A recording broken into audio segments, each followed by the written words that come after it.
Bonjour à tous. Ben oui, c'est vrai, pourquoi arrivait-il si tard, les jésuites, au Japon?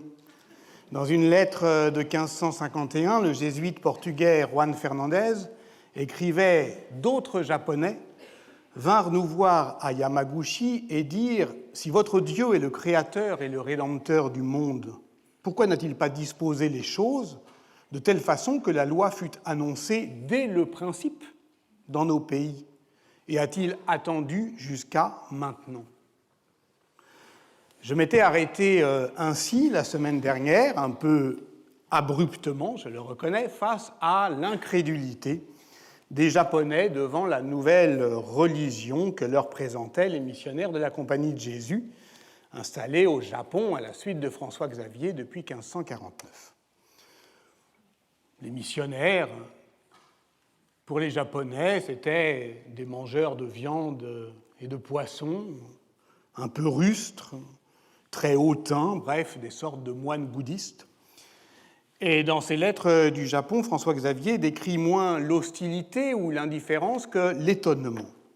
Un étonnement qui oblige les jésuites à s'expliquer sur les points essentiels du dogme lors de grandes controverses publiques.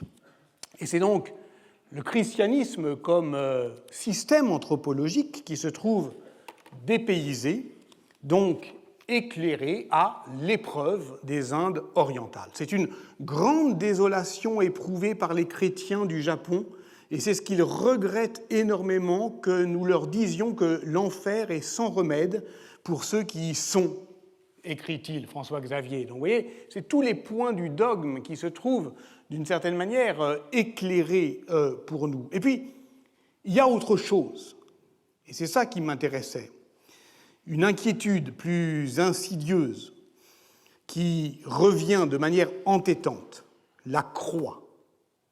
Comment pouvait-on faire d'un instrument de torture aussi humiliant et avilissant un signe de ralliement? Ce n'était pas seulement le crucifix qui ne passait pas, mais le modèle christique d'une royauté humiliée, cette pénitence souveraine dont nous avons entrepris l'archéologie, et qui plonge, je crois, au cœur de la gouvernementalité occidentale.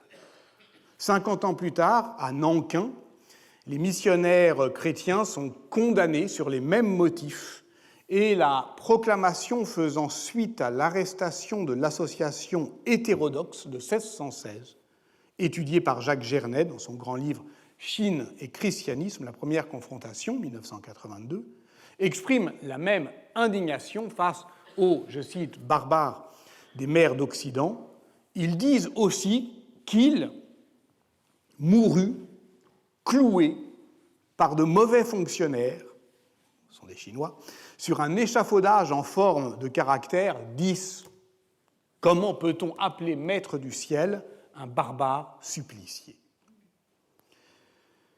Jacques Dallarin, dans l'un des livres qui nous a servi de guide la semaine dernière, « Gouverner, c'est servir », essai sur la démocratie médiévale, écrivait, vous vous en souvenez, « Le bois de la croix est à la fois la charpente et l'écharde des sociétés médiévales ».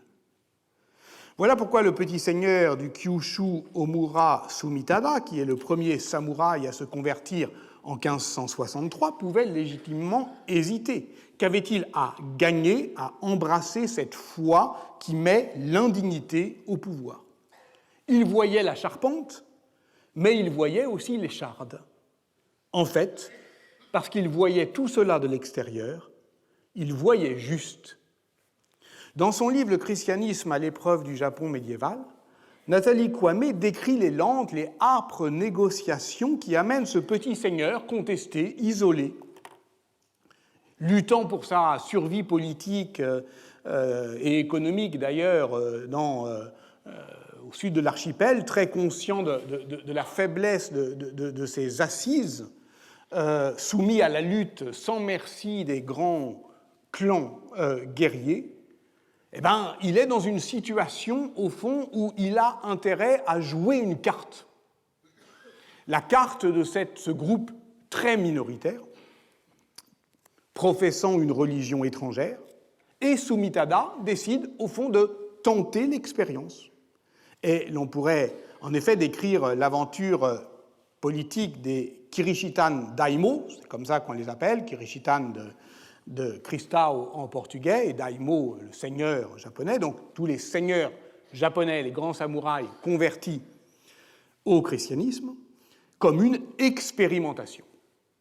En tout cas, c'est un pari, et un pari réussi pour Sumitada, parce que sans abandonner pour autant les kami et les bouddhas japonais, eh ben, il sollicite le dieu des étrangers pour lui réclamer la naissance d'un fils aîné, accordé. Un fils qui s'appelle Yoshiaki Sancho naît peu de temps après le baptême de son père. Bon, voilà, je dis ça, je dis rien, mais bon, disons ça a marché. D'ailleurs, cette histoire est tout sauf anecdotique, puisque en 1570, les jésuites investissent la ville portuaire de Nagasaki, qui se trouve sur les territoires de ce seigneur, Sumitada, et qui demeurera, après l'interdiction des missions jésuites pendant le shogunat des guerriers du clan Tokugawa en 1614, qui demeurera la seule porte d'entrée du Japon et la cité chrétienne de l'archipel jusqu'en 1854. D'ailleurs, c'est pour cela aussi qu'elle est choisie comme cible du bombardement américain du 9 août 1945 comme plus ancienne et historique porte d'entrée du Japon. Si nous en étions là mardi dernier, c'était donc pour tenter de s'étonner d'un étonnement, d'appréhender depuis l'extérieur le paradoxe chrétien du pouvoir à partir duquel l'expérimentation politique se rend possible et pensable. Je cite toujours Jacques Dallarin, « Le paradoxe du christianisme médiéval comme idéologie est qu'à la fois il secrète l'écart et permet de résorber l'écart dans une norme renouvelée. Il entretient un rapport critique au système social qu'il légitime. Ni contradiction absolue, ni accord parfait. Il y a, au Moyen-Âge, du jeu entre l'ordre social et l'idéologie dominante. Ce jeu secrète du doute, de l'insatisfaction, de l'innovation. On en est là. On peut dire qu'il y a toujours effectivement dans le christianisme une capacité de scandale qui en fait une religion dominante bien mal douée pour la domination. Et au fond, au cœur de son message évangélique, l'abaissement, l'humiliation toujours susceptible de soulever l'imagination, de susciter des contre-conduites, pose la question qui est donc au cœur de cette réflexion que je vous propose, comment fonder une société d'ordre sur ce principe constant de renversement qui ne cesse d'inspirer des montages institutionnels, des expériences communautaires religieuses. Car le risque d'une telle recherche de l'expérimentation politique que je vous propose est de mettre toujours l'accent sur l'émergence depuis l'extérieur, extérieur de l'espace social, extérieur aussi du temps réglé, du cours ordinaire des choses, de ces inventions du politique, c'est mon titre, qu'Elisabeth Crouzet-Pavant décrit avec beaucoup de verve dans son livre « Enfer et paradis, l'Italie de Dante et de Giotto » qui est paru en 2001. Elle y raconte une Italie communale, en mouvement, parfois enfiévrée par des effervescences sanglantes, je la cite, parfois assagie par des pacifications institutionnelles, mais toujours, au fond, en tension d'ajustement et de réajustement, parce qu'elle est, je la cite toujours, soulevée par cette culture de l'invention qui lui fait toujours préférer la différence à la répétition. Il y a là une philosophie de l'histoire implicite, dont on devrait pouvoir débattre, qui valorise les puissances imaginantes de l'histoire, entendues comme, je cite, l'histoire d'une capacité de création, d'une possibilité d'altérité. C'est à l'intérieur du système anthropologique de la domination ecclésiale, et précisément dans le jeu de ces contradictions internes, que nous cherchions le ressort de cette capacité de création ou d'altération.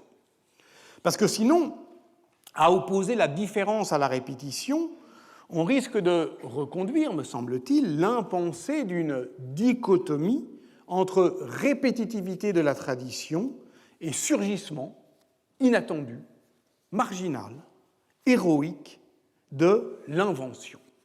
Or, si nous avions commencé par pointer le bloc insécable des origines liturgiques du gouvernement des modernes, c'était bien pour souligner la productivité de cette rythmicité des traditions liturgiques. Au fond, on peut soutenir l'idée que l'accent mis par les historiennes et les historiens, souvent sur l'excitation des commencements ou l'anomalie des surgissements, participe d'une esthétisation du pouvoir.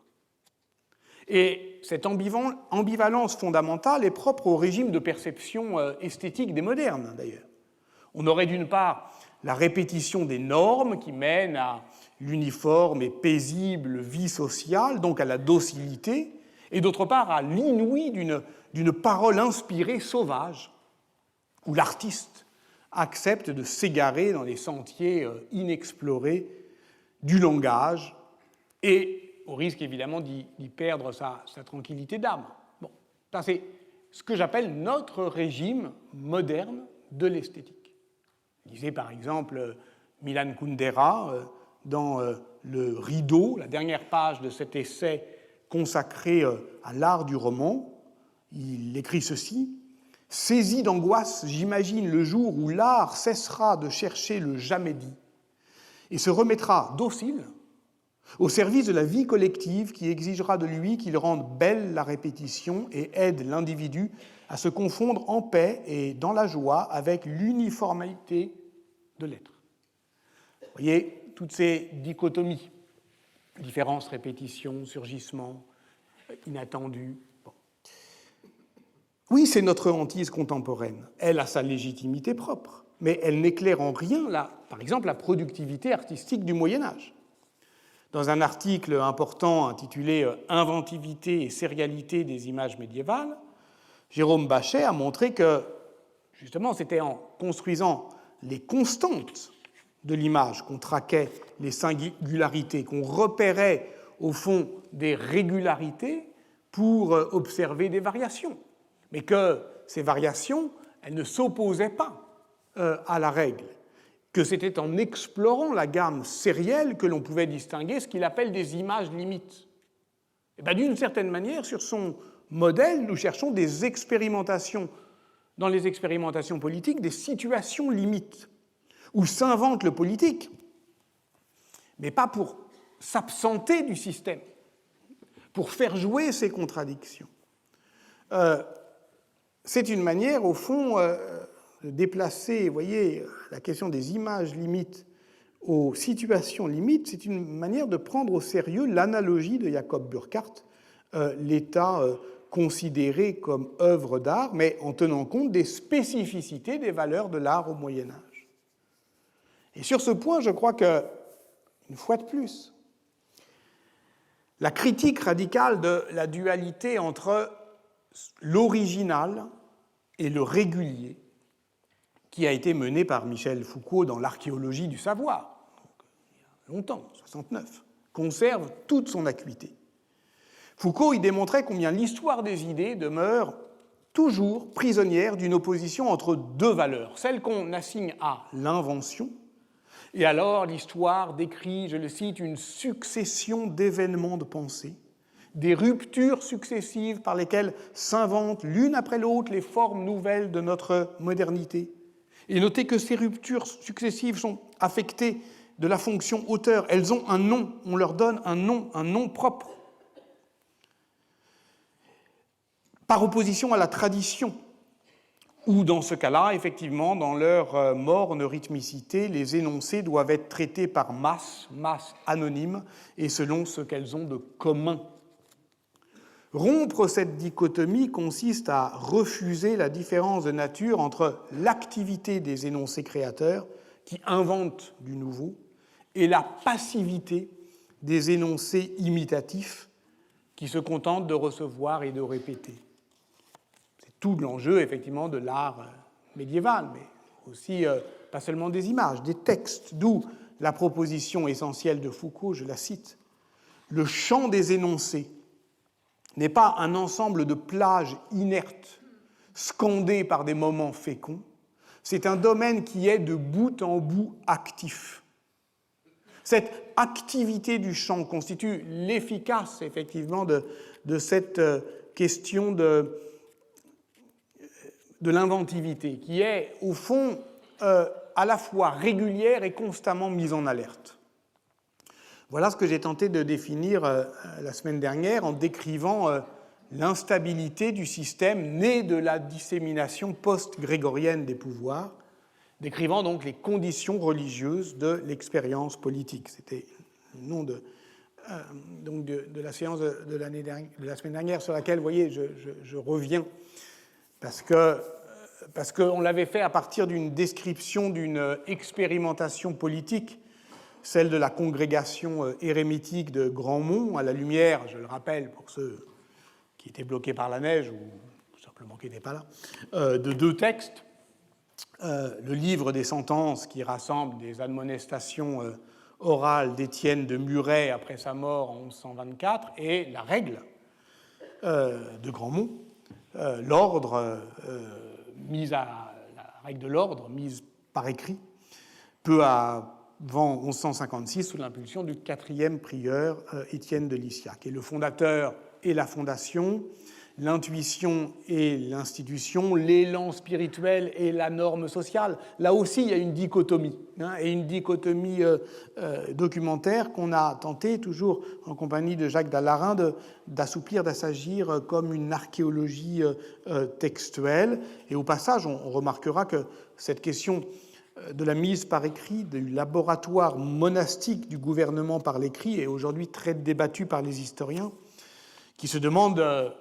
Je pense notamment aux recherches sur la diplomatie communale des villes de Flandre menées autour de Thérèse de Hemptin, si ces communautés religieuses n'ont pas été les bureaux d'écriture des pouvoirs laïcs. C'est le cas, par exemple, du monastère Saint-Pierre de Gand au tournant des XIe et XIIe siècles. Mais pour l'heure, ce qui m'intéressait, c'était de tirer les leçons de ce que Jacques Dallarin appelait un essai de démocratie moderne.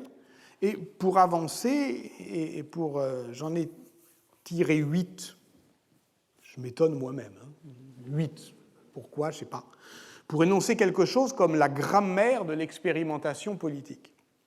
En premier lieu, il convient de souligner le fait que cette expérimentation politique est d'abord, vous en souvenez, une expérience existentielle, aussi sûrement que la réforme est en premier lieu une conversion personnelle.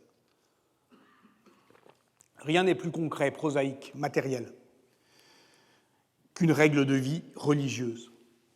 D'où la dimension émotionnelle, en tout cas affective, de cette expérimentation où l'invention du politique découvre et expose, au sens propre, au creux des existences de chacun, une sphère qui est celle de la pensée, de l'agir en commun. Et on pourrait dire que instituer le commun, c'est écarter entre les activités privées et les activités publiques une vie civile que les théoriciens des régimes communaux en Italie appelaient le vivere civile, et qui, en tout cas, est une forme de vie qui fait de la vie elle-même l'enjeu essentiel de l'expérience politique. Autrement dit, l'invention du politique, c'est une conquête de la forme de vie qui désigne un mode d'existence qui n'est jamais dissocié de sa forme. C'est la première leçon. De là, le deuxième trait de l'expérience, qui est, on l'a vu, le refus de la parenté au profit d'une circulation des affects. C'est le cœur grégorien de cette configuration des pouvoirs, qui repose sur la déparentalisation de la légitimité, de la conversion donc de la parenté charnelle en parenté spirituelle, et donc la spatialisation des rapports sociaux. Donc, on avait dit, la parenté ne fait pas société, parce que le lien social n'est pas de fondation, il est de répétition, et cette répétition peut être rituelle, liturgique. Toujours dans le cas des régimes communaux italiens, par exemple, on ne leur connaît pas d'acte officiel de fondation. Elles ne s'abritent même jamais à l'ombre d'un grand nom On ne dit pas, comme dans la cité grecque, depuis les réformes de Clisthène, elle apparaît. Et au moment où elle apparaît, on se rend compte qu'elle est déjà là. Les consuls sont toujours à la dérobée des actes communaux, toujours déjà là. Ils agissent. Quand on les saisisse, ils sont déjà en action. Et d'ailleurs, c'est sur la forme de la liste, élection, délibération, prestation de serment, que, au fond, la commune se donne à voir. Parce que pour elle, il n'y a rien à commémorer, mais tout sans cesse à recommencer. Et de là le troisième point, pour définir et aiguiser le sens de la communauté. On se souvient peut-être de cette formule frappante du prologue de la règle de Grandmont, « Qu'à vous soient donc tous bien communs, qu'à vous soient mutuelle charité et sentiment d'affection réciproque, et que nul de vous ne juge qu'un bien lui est propre, mais que vous vous aimiez les uns les autres, que vous vous obéissiez les uns aux autres. » Passage de la règle qui renvoyait au passage du livre des sentences « Tout bien est meilleur en commun que s'il ne l'est pas », et instaurait donc le commun comme charité mutuelle et obéissance réciproque. Donc une circulation. Ce qui ne signifie pas que cette communauté, formant un tout uni comme le corps du Christ, soit uniforme et homogène. C'est le quatrième point. On rejoint là les questions d'incorporation qui nous avaient tant occupés lors du cours sur les fictions politiques. En étudiant les procédures de l'élection du prieur, on retrouve un trait général de la notion d'élection au Moyen Âge. Elle désigne moins un mode de suffrage ou une procédure de désignation qu'une manière de construire le consensus autour du choix qui a été fait. Et d'une certaine manière, peu importe ce choix, c'est un votum, un vœu. Et par conséquent, ce vœu configure une majorité qui délimite du même coup, en ses bords, une minorité. Or, vous vous souvenez que la règle de Grandmont définissait les conditions de la sécession d'une pars minor. Ceux qui ne sont pas d'accord, même s'ils peuvent être numériquement majoritaires, qui quittent le jeu et qui sont remplacés pour assurer la parité. Donc, oui, c'est une communauté unie, mais dont l'union se paye de la sécession de sa pars minor, qui peut même être la majorité numérique. Une parité, mais une parité entre quoi? Entre les frères et les convers. C'est la cinquième dimension de l'expérimentation. Elle peut être qualifiée de politique dans la mesure où elle intègre au cœur de son dispositif le conflit social. Je veux dire simplement qu'elle se fonde sur la mésentente. Il y a bien des manières de nommer cette division institutionnalisée. C'est le lien de discorde de la cité grecque, la stasis. C'est le dissensus des modernes, cette violence fondatrice de droit qui fait dire à Machiavel dans ses discours sur les premières décades de Tite-Live, réfléchissant donc sur la matière antique, que les États ne s'ordonneront jamais sans danger, parce qu'en eux repose la violence fondatrice de droit qui les a faits. Et s'ils oublient cela, alors ils s'exposent à la destruction. Des parlements de Weimar, Walter Benjamin écrivait en 1927 dans sa critique de la violence, « Il leur manque le sens de la violence fondatrice de droit qui est représentée en eux ». Donc ça veut dire que ce clivage instaurateur, pour parler comme Michel de Certeau, il est au cœur de l'expérience politique, c'est ce qui la fait politique. Elle est politique parce qu'elle intègre d'emblée ce lien de division.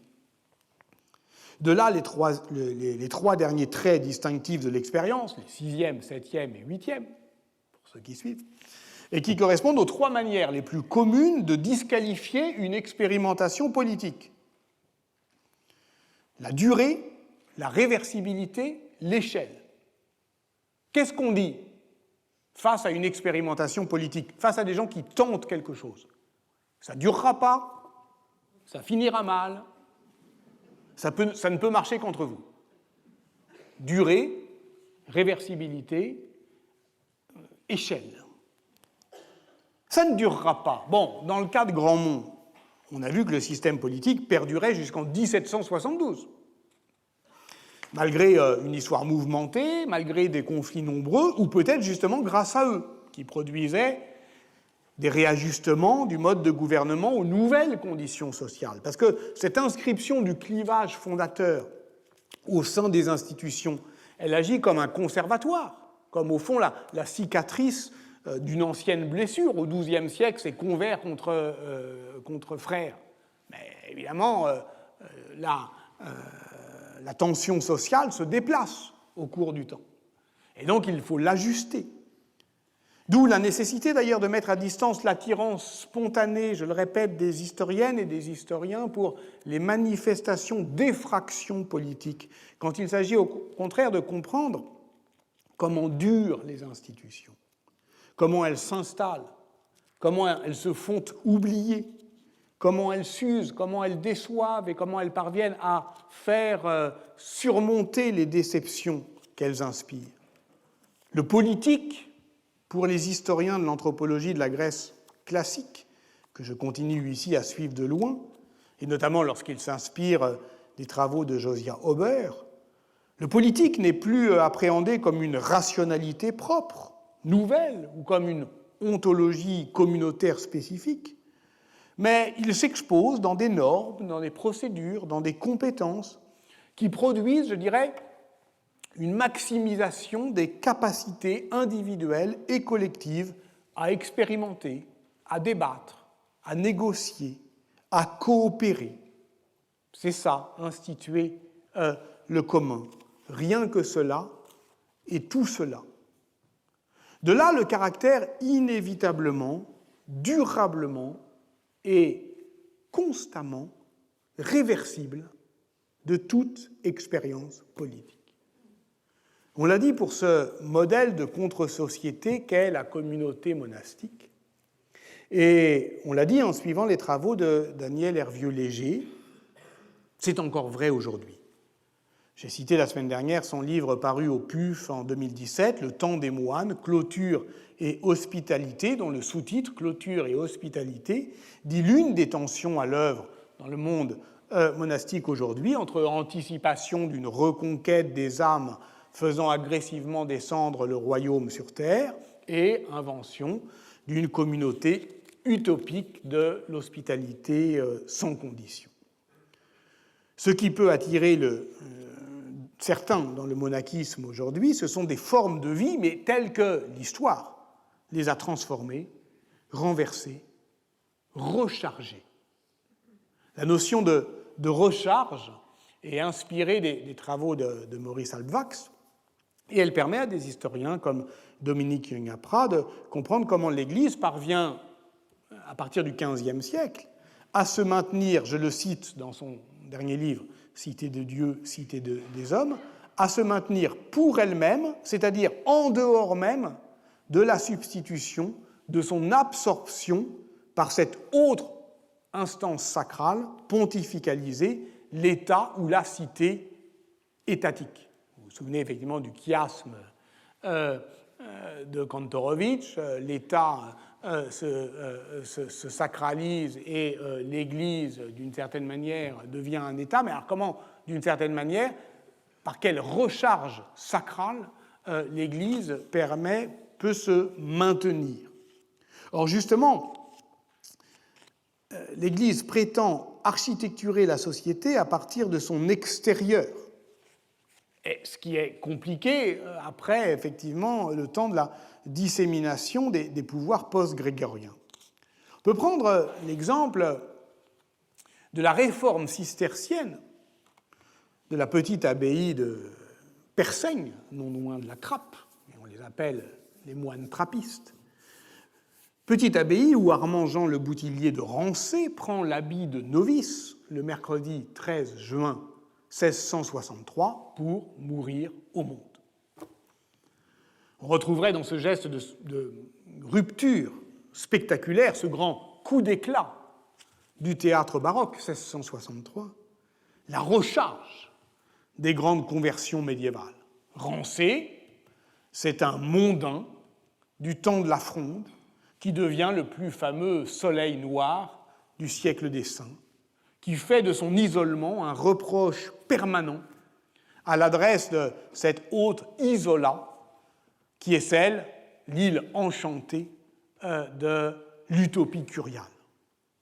Et l'expérience de Rancé, c'est une poussée à la limite de l'observance monastique. C'est un athlète de l'ascétisme, il fait tout en mieux ou en pire, privation, séparation, mortification, le silence perpétuel n'étant qu'une des expressions les plus paradoxales de cette volonté de clôture qui l'éloigne impitoyablement de la vie commune. Où est le paradoxe? Au fond, la question c'est que Rancé met tant d'ardeur intransigeante dans la haine de soi que la société aristocratique d'où il vient ne peut qu'observer, fasciner et horrifier cette désaffiliation radicale qui ne les convainc que d'une chose, ça, ils ne pourront pas faire, donc, au fond, il n'y a pas d'autre forme de vie que la leur. Ainsi, comme l'a montré Daniel Hervieux-Léger, le radicalisme ascétique de Rancé, ses observances extrêmes, en accusant l'écart entre le monde social ordinaire et la trappe, produit un désinvestissement de l'utopie monastique. Parce que la trappe, ce n'est que la mise au tombeau de purs pour qui le ciel s'ouvre. En collectivisant la performance ascétique, Rancé inverse la société de cour, mais ne la conteste pas. De là, le grand théâtre du siècle de Louis XIV. On s'en moque, on s'en exalte, on s'en indigne, mais chacun est dans son rôle.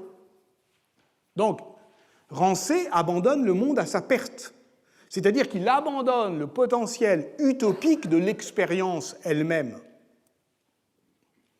inventée au bord de la société, les moyens de réforme de la société tout entière. Ce qui doit, au passage, nous interroger sur les formes contemporaines de revendications radicales de communautés d'existence qui construisent de manière étanche des formes de vie bonnes mais intransigeantes. Car voici ce que Daniel Hervieux-Léger conclut de l'expérience, c'est-à-dire de sa réversibilité, j'en étais là. Ce n'est pas la radicalité de la césure que l'utopie établit avec le monde qui donne en tant que telle la mesure de la portée protestataire. C'est la capacité qu'elle conserve d'offrir en même temps à la société qui l'environne le témoignage anticipateur d'une alternative plausible. Donc ce qui fait la portée protestataire d'une expérience, ce n'est pas qu'elle tranche radicalement, c'est qu'elle permet d'anticiper de manière plausible, effectivement, une alternative. Or, qu'est-ce qu'une utopie plausible? C'est une expérimentation sociale qui peut se donner comme une contre-société, mais qui aspire à transformer la société tout entière. Souvenez-vous du mode de désignation du prieur de Grandmont. 2 représentants de chaque celle, et on avait vu que c'était un frère et un convers, viennent à l'Assemblée pour désigner un conseil de 12 électeurs, et puis ensuite, il y a différents suffrages. Ça suppose une structure géographique, ça suppose un système de distance qui n'est pas extensible à l'infini. Nous atteignons donc notre 8e et dernière règle de la grammaire politique de l'expérimentation qui repose, je récapitule, sur une expérience de forme de vie, 1, détachée de la parenté, 2, formant une communauté, 3, reposant sur une majorité et une minorité, 4, représentant toujours un conflit instaurateur, 5, cette expérience est durable, 6, ce qui ne veut pas dire qu'elle est éternelle, parce qu'elle est toujours réversible, 7, mais elle est susceptible de changer d'échelle, 8. Cette question de l'échelle a toujours été cruciale pour borner l'ambition des expériences politiques. C'est, on le sait, l'une des obsessions de la pensée politique grecque, qui se demande si la démocratie est soluble dans le grand nombre, qui est quand même une question inquiétante pour notre monde contemporain. Quant à la forme du gouvernement communal, si elle réussit d'emblée son emprise sur le territoire, on va croire que la cité se construit, puis elle conquiert son contado. Non, elle se construit dans la conquête de son contado. Mais elle ne peut s'étendre indéfiniment sans changer de nature.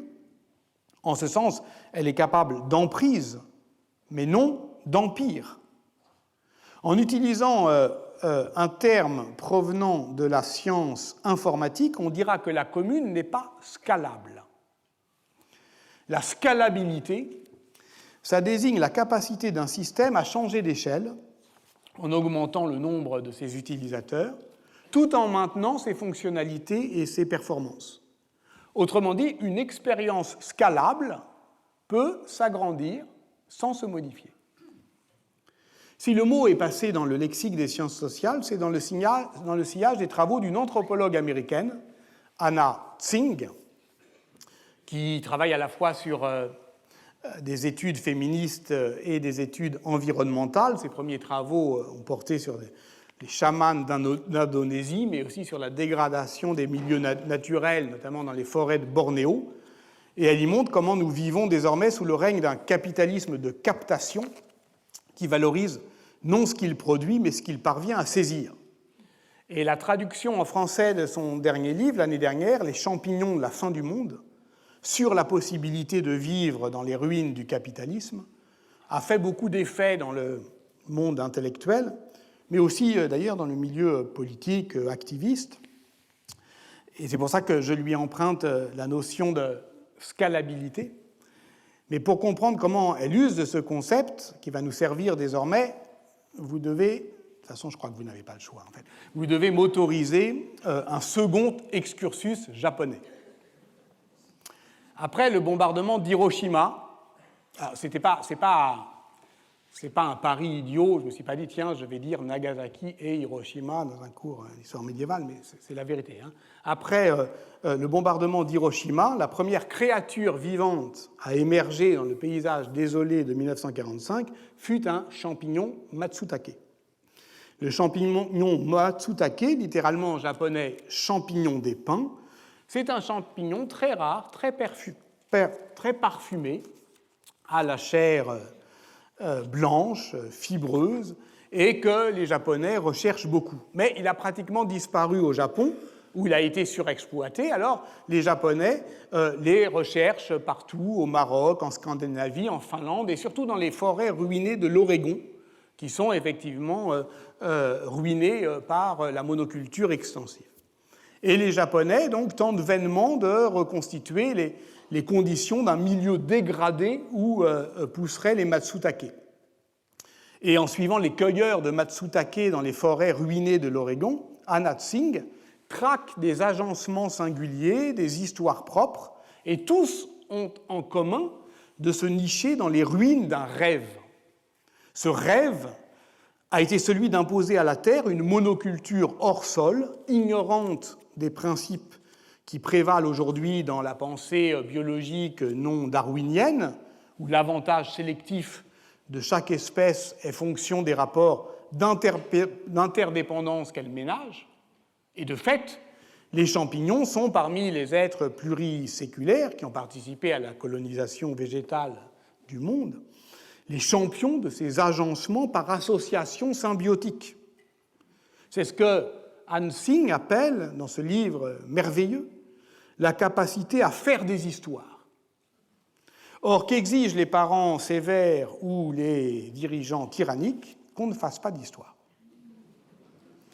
C'est ici qu'intervient la notion de scalabilité, au creux donc d'une analyse en termes d'échanges économiques, d'expérience politique et de narrativité, et c'est voilà en quoi elle m'intéresse. Anna Tsing a décrit la manière dont l'invention des plantations de canne à sucre par les Portugais au Brésil au XVIe et XVIIe siècle anticipait justement un mode d'exploitation capitaliste industrielle qui se caractérise par son indifférence aux conditions locales. Ça peut se développer hors sol, ça s'émancipe des caprices de la nature, qui, elle non plus, ne fait pas d'histoire. On peut les multiplier de manière scalable, et ce d'autant plus que ça repose sur l'exploitation, effectivement, des plantes et d'une main-d'œuvre interchangeable, renouvelable à volonté, du fait de la traite négrière. Et voilà pourquoi l'âge géologique que nous vivons, l'Anthropocène, que certains proposent d'appeler le Capitalocène, Anna Tsing l'appelle Plantationocène, parce que c'est, au fond, la scalabilité de cette économie de plantation, qui, ou plutôt les semblants de scalabilité, parce que, effectivement, ça finit toujours par se détraquer. Un système scalable ne fait pas d'histoire, c'est-à-dire qu'il fait fonctionner une société amnésique et anonyme. Et voilà comment se développe la cueillette des matsutake, économie forestière non scalable sur les ruines d'une industrie forestière scalable. Pour les dispositifs politiques, évidemment, cette notion de scalabilité m'intéresse beaucoup parce qu'elle désigne cette puissance déshistoricisante des systèmes de domination, mais aussi la capacité, effectivement, d'élargir par constellation les expériences politiques situées. Si on revient à l'histoire du Moyen-Âge, puisqu'au fond, c'est à cela que j'aspire à travers cette étude des expérimentations médiévales, à une histoire générale du Moyen-Âge comme forme de pouvoir et matrice de gouvernementalité, voici comment, effectivement, je propose de nous inspirer de cette réflexion, vous voyez, qui est une réflexion très contemporaine. Très simplement, en reprenant les termes développés par Jacques Le Goff dans sa Civilisation de l'Occident médiéval en 1964. Je le cite. « L'Occident médiéval est né sur les ruines du monde romain. Il y a trouvé appui et handicap à la fois. Rome a été sa nourriture et sa paralysie. » Comme un champignon matsutake, en somme, parce que, au fond, l'Empire romain était sans conteste fondé sur un système politique scalable, c'est-à-dire théoriquement, qui devait s'étendre à l'infini de manière stable, qui ne changeait pas de nature au fur et à mesure qu'il s'agrandissait et qui devait vaincre la durée. En 144 ou 143 avant notre ère, Aelius Aristide prononce un éloge de Rome devant la cour impériale.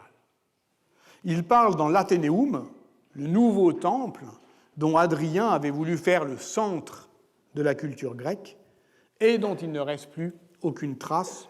Il devait se situer près du forum de Trajan. Nous sommes donc au temps des Antonins, et le rhéteur ne se contente pas de décrire un âge d'or, mais une sorte de temps à l'arrêt. Et il dit « Tout est accompli, tout est achevé. L'Empire a atteint sa limite. Le monde entier a été par vous, Romains, transformé en jardin d'agrément. » En fait, c'est une économie de plantation. Il y a aussi des esclaves, etc. Mais là, il parle aux élites. C'est un jardin d'agrément. Il n'y avait plus, en somme, qu'à conserver ce qui avait été réalisé. En l'enfermant dans une forteresse, vous avez édifié vos remparts le plus loin possible.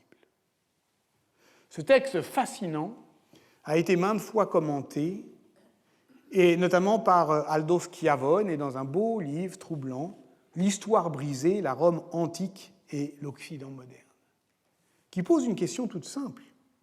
Pourquoi les choses ne se sont-elles pas passées comme le pensait, comme le rêvait l'orateur romain? Prenez par exemple ces deux livres fondamentalement inquiets, eux aussi, ces deux chefs-d'œuvre de l'historiographie moderne sur la grandeur et la chute de l'Empire romain. celui d'Edward Gibbon, Histoire du déclin et de la chute de l'Empire romain, 1776, celui de Mikhail Rostofev, Histoire économique et sociale de l'Empire romain, 1926. Les deux considèrent le siècle des Antonins comme le point de bascule. Songez d'ailleurs que le premier comme le deuxième, 1776, 1926, sont écrits dans l'effet de souffle de révolution, américaine pour le premier, russe pour le second.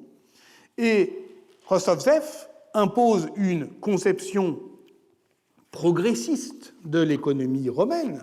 Aldo Schiavone démontre que son point de vue a globalement triomphé contre la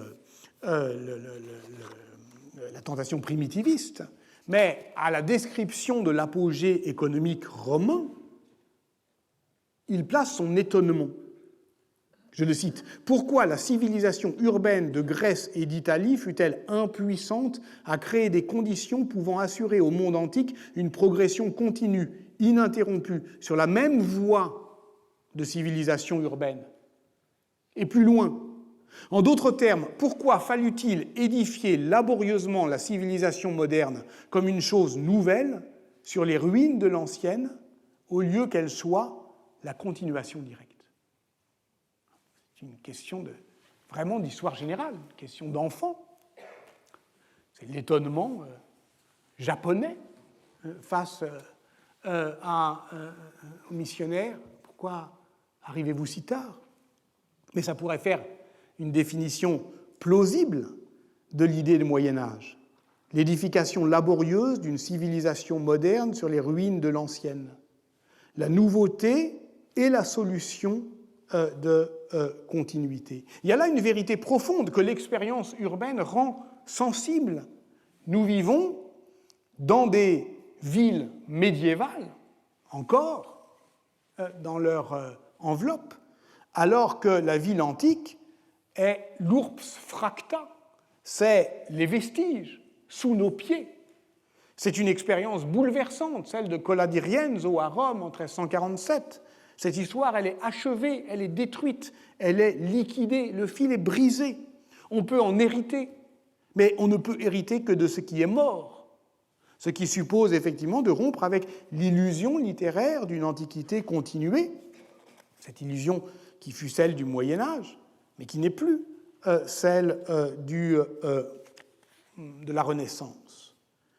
D'ailleurs, effectivement, pour Schiavone, l'histoire à partir de la modernité, je le cite, l'histoire recommence du début, mais elle ne se reproduit pas. Le Moyen-Âge est ce recommencement qui permet la modernité.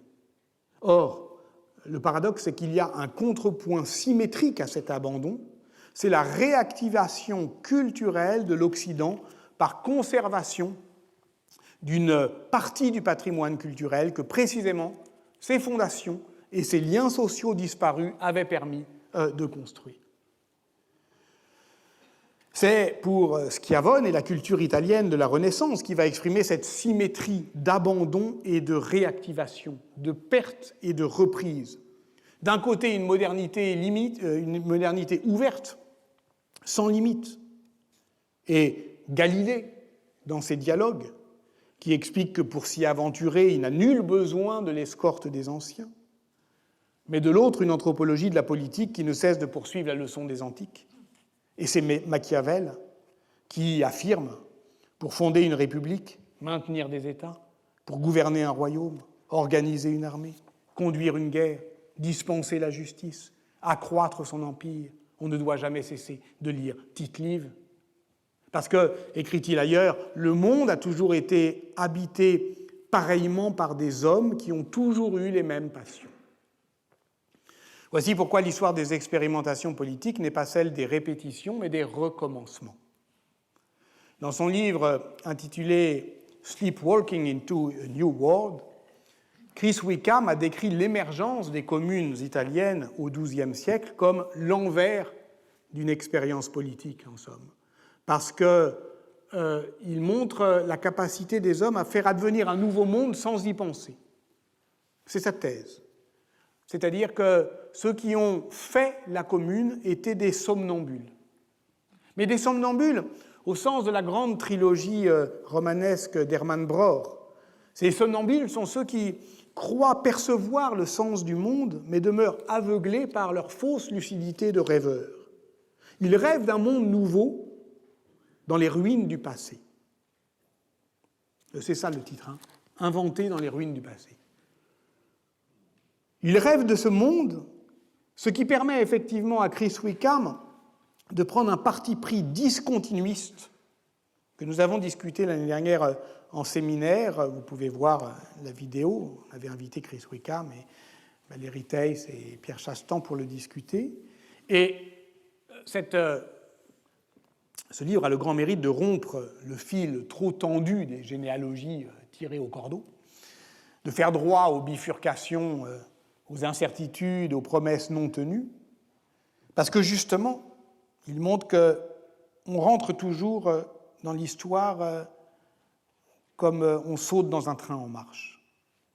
Quand son livre commence, l'histoire a déjà commencé. Nous sommes en 1117, à Milan, et un tremblement de terre a secoué toute l'Italie du Nord. Le chroniqueur Landulphe le Jeune, Landolfo di San Paolo, raconte. Il raconte un rassemblement de peuples à l'initiative de l'archevêque et des consuls. Tiens, les consuls sont là, ils agissent. Ils agissent pour conjurer l'angoisse des populations. Tout le monde, dit Landulphe le Jeune, tout le monde est sorti dehors par crainte des ruines et des décombres. Disons, des répliques. Ben oui, on dit que l'on s'expose quand on se rassemble, mais on peut aussi se protéger en se rassemblant dehors. Et Landulphe précise, le peuple était en attente de l'extinction des vices et de la renaissance des vertus. Tout le peuple, oui, mais séparé, deux estrades.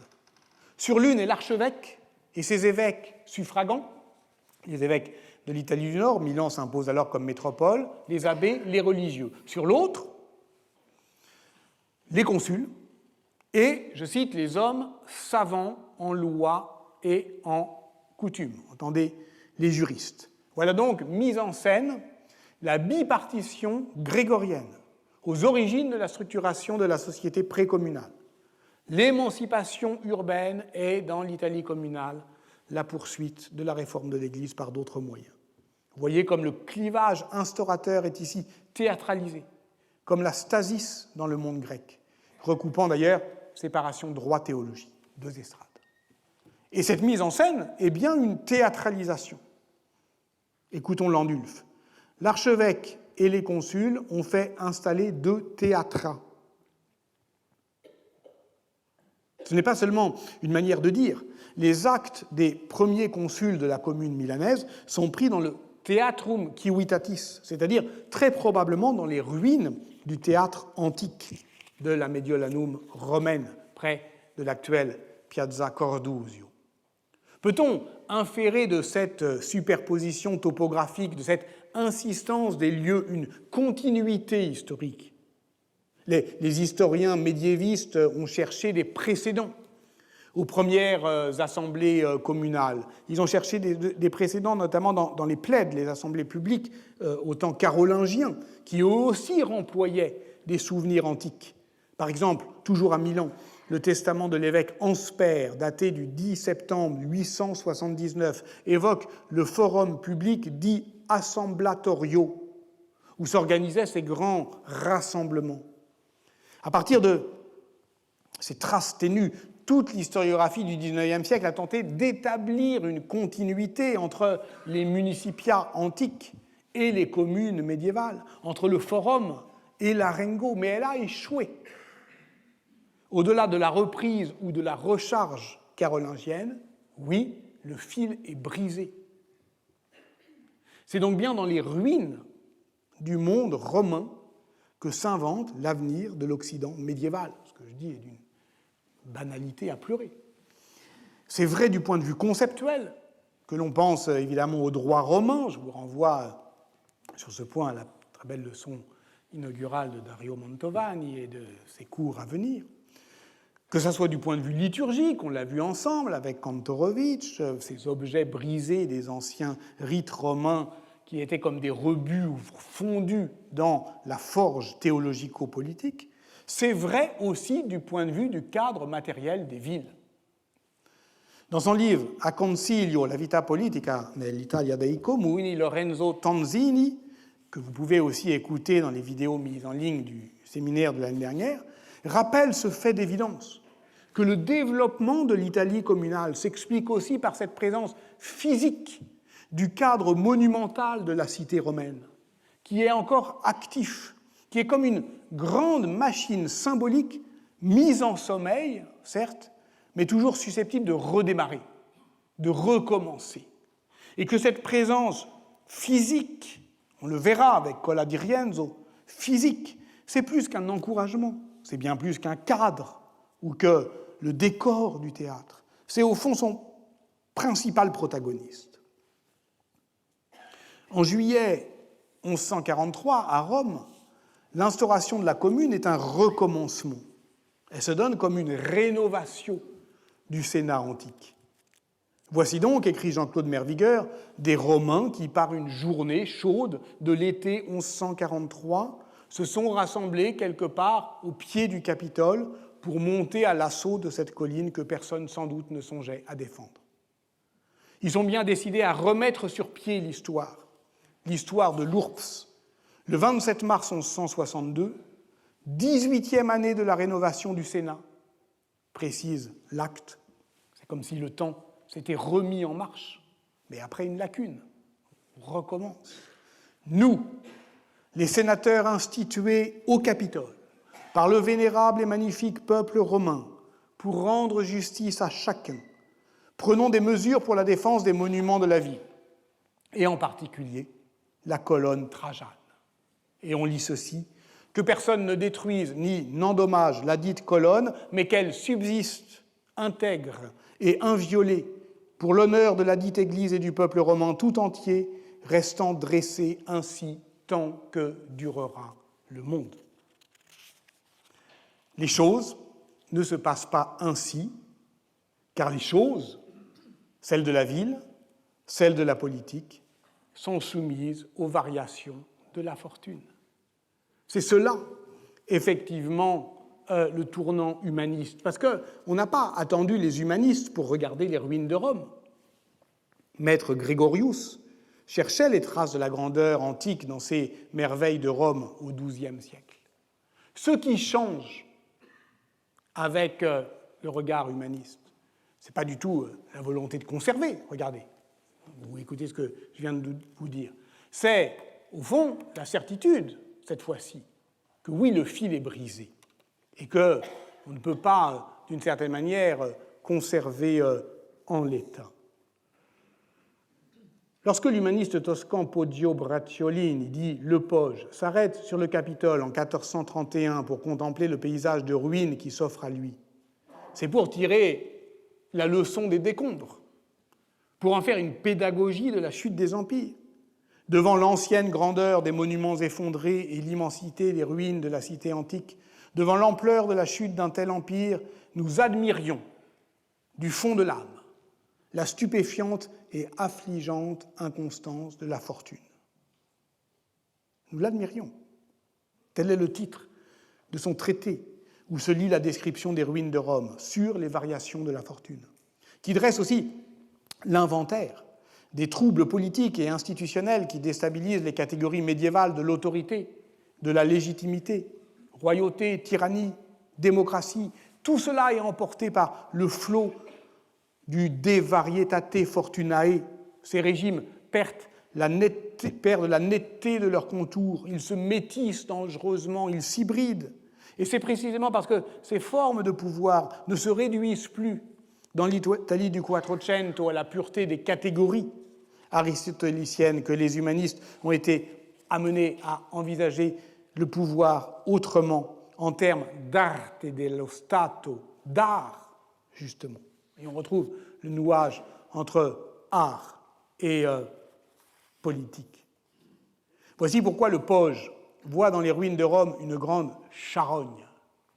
Elle gît à terre comme un immense cadavre décomposé, rongé de partout, écrit-il. Et cette corruption, c'est un processus immanent. Ce n'est plus la plaie envoyée par Dieu. Non, c'est une sorte de temps de la pierre, inéluctable. Et nous en sommes là. Et vous comprenez pourquoi, au fond, j'ai tenté de lire cela à la lumière complexe, rusée, espiègle de ce livre de Dantzig, Champignons du Nouveau Monde, parce que c'est un livre qui ne promet rien, qui ne promet pas de relever les ruines, ni de nous convaincre de préserver la terre, qu'il ne s'agit pas de restaurer, il ne s'agit pas de protéger, il s'agit de vivre dans les décombres des rêves anciens, dans leurs bords broussailleux, écrit Dantzig, là où on peut encore se capter la senteur des communs latents et cet arôme d'automne insaisissable. Là où s'invente aussi la capacité des vivants à fabriquer, à se fabriquer les uns avec les autres, dans des mondes multiples et enchevêtrés. Et ce livre est aussi un livre qui développe un art de l'observation pour apprendre à saisir ce qui discrètement se trame dans les ruines. Ruines qui, au fond, sont des ruines d'avenir. Ruines d'avenir, et j'en terminerai par là, est le titre de l'un des derniers livres de Michel Butor. Il parle depuis une très ancienne image, la tapisserie d'Angers. On l'appelle tenture de l'Apocalypse. Elle est conservée au château d'Angers, elle fut commandée en 1373 par le duc Louis Ier d'Anjou à Jean de Bruges, peintre de son frère, le roi de France Charles V, qui s'inspira des Bibles enluminées de sa librairie pour les amplifier de manière monumentale. Lorsque Jean Lurçat vit la tenture de l'Apocalypse pour la première fois en 1937, l'année de Guernica, il en conçut 20 ans plus tard, en 1957, donc sa réplique laïque, Le Chant du Monde, qu'on entonna longtemps dans les écoles car elle mettait en scène, on y revient, la peur atomique. Butor nous invite dans son salut final à sauver ce qui se peut. Il ne dit pas « sauve qui peut ». Il n'appelle pas à sauver ce que l'on peut sauver du passé. Il met en demeure de repérer ce qui se peut sauver. Et voilà pourquoi son texte s'appelle « Ruines d'avenir ». Il ne dit pas seulement « l'avenir est ruiné ». Nous vivons dans les décombres de nos rêves. Il dit ces décombres ont un avenir, ruines d'avenir. Et voilà pourquoi, effectivement, c'est le dernier mot du poète. Il dit à la toute fin, « Mes chers amis, on nous appelle, on crie vers nous, depuis le très grand âge, pour nous dire de ne pas perdre totalement espoir. » Merci.